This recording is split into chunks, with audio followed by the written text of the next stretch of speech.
गुजरात और अन्य राज्यों और केंद्र शासित प्रदेशों के हस्तशिल्प उत्पादकों को प्रदर्शित करने और बेचने के लिए एकता मॉल के शहरी हाट में एक एम्पोरिया स्थापित किया जाएगा। केंद्र सरकार के ओडीओपी और मेक इन इंडिया के दृष्टिकोण को मूर्त रूप देने के लिए केंद्र सरकार की महत्वाकांक्षी परियोजना पीएम सूरत के रुंद में एकता मॉल का निर्माण किया जाएगा। इस मॉल में देश के अन्य राज्यों और केंद्र शासित प्रदेशों के साथ साथ गुजरात के हस्तशिल्प उत्पादों के प्रदर्शन और बिक्री के लिए एम्पोरिया स्थापित किया जाएगा। इस कदर एकता मॉल में भारत के सभी राज्यों और केंद्र शासित प्रदेशों और गुजरात के 33 जिलों के ओडीओपी के साथ जीआई टैग उत्पादों की बिक्री की व्यवस्था की जाएगी, जिसके लिए 134 एम्पोरिया शोरूम बनाए जाएंगे, जिसे एक भारत श्रेष्ठ भारत की संकल्पना सार्थक होगी। संवाददाता सुजाता वडेर, बीएचपी न्यूज़, सूरत। आ सेंटर है एमांथी नागरिकोने उत्तम सुविधा मळे छे, एमना प्रश्नों पण निराकरण थाय छे, विकासनी गतिमां पण आगळ वधे छे।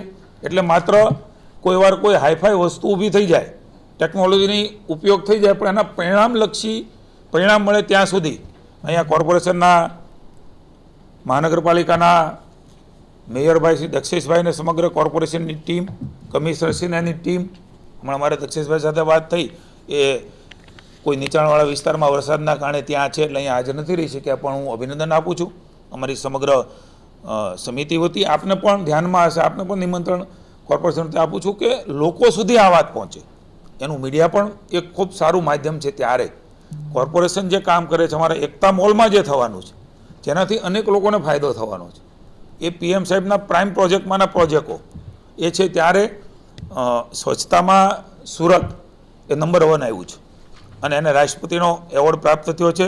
સ્માર્ટ સિટીમાં બીજા ક્રમે આવ્યું છે।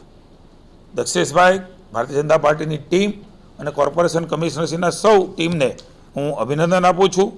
આઈસીસીસી એક ખૂબ મોટું ઇનપુટ આપે છે, એ સેન્ટર એ ખૂબ મહત્ત્વનું બની રહ્યું છે। ત્યારે સૌથી ઝડપથી વિકસતું સિટી એ સુરત છે।